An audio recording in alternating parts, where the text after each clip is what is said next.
Coinbase is another name that you hold as well. And some remarks this week by John Paulson, I think got a lot of people up in arms, so to speak, in the crypto community, saying that he views it as crypto as worthless. What do investors like that who criticize crypto, what don't they understand? First of all, let me just finish up on Robinhood. They have pivoted already to crypto in a magnificent way. So just wanted to finish that one up.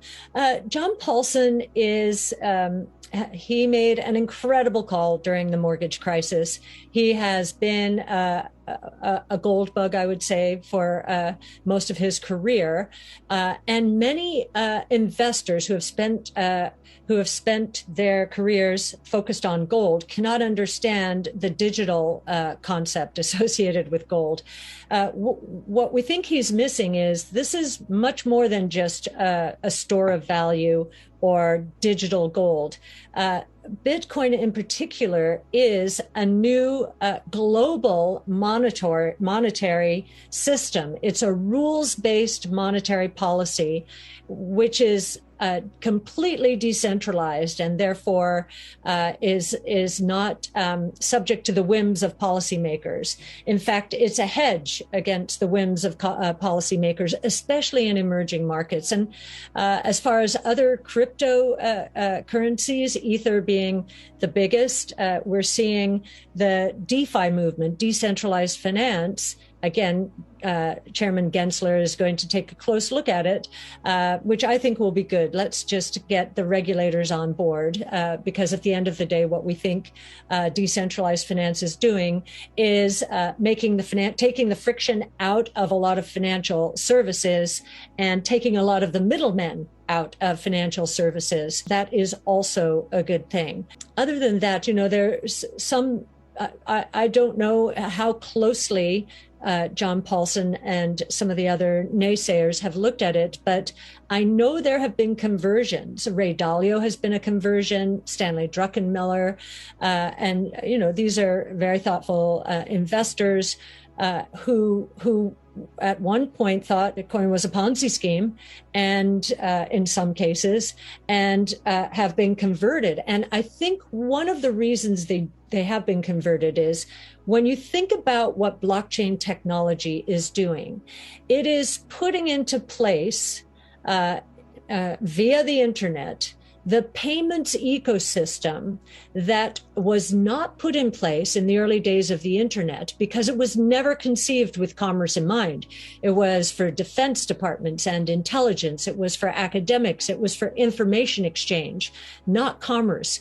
When you fill in the picture with blockchain technology, all you're doing is saying, yes, there's a more efficient way of doing commerce. We just didn't know commerce was going to be a part of the internet in the 80s and early 90s. Now, a lot of the crypto bulls, Cathie, they'll say that regulation is good for crypto. Are you in that camp? I think KYC, AML, so know your customer, anti-money laundering is good for the ecosystem.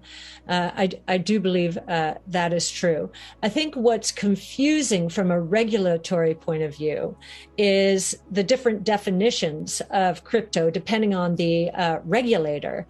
So the SEC in terms of Bitcoin has described it as not a security. The IRS says it's property.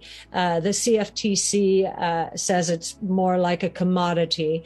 And I think if regulators get together and agree on what exactly these cryptocurrencies are, how to define them, that will be a good thing. Just certainty will be a good thing for this ecosystem. And really underlying the move higher in Robinhood's shares, Coinbase, crypto markets, it's that rise of the retail investor, Cathie, and very much you have a loyal following of those retail investors. Looking out over the next few years, how important will the rise of the retail investor be, and how on where the market goes from day to day? Yeah, I'm going to give a shout out to Tom Lee from Fundstrat. He picked up on a study that Stan Salvikson, who was the chief strategist of Merrill Lynch in the 80s, when I was just coming of age in this market, Stan had a hypothesis that the baby boomers would make for 15 to 20 years of a bull market in equities. And that's what happened. It was a very simple assumption, and it played out beautifully. Tom Lee, I don't even think he referenced that study, but has taken the notion that millennials are the reason we're in a bull market for equities, and that this leg of the bull market won't end until 2026. And I think he thinks that the bull market, with some fits and starts after that, could actually extend to 2038, I believe it is, which is the year that the number of millennials peak. So this is the echo of the baby boom. I lived through the baby boom years, and that equity market move. It was magnificent.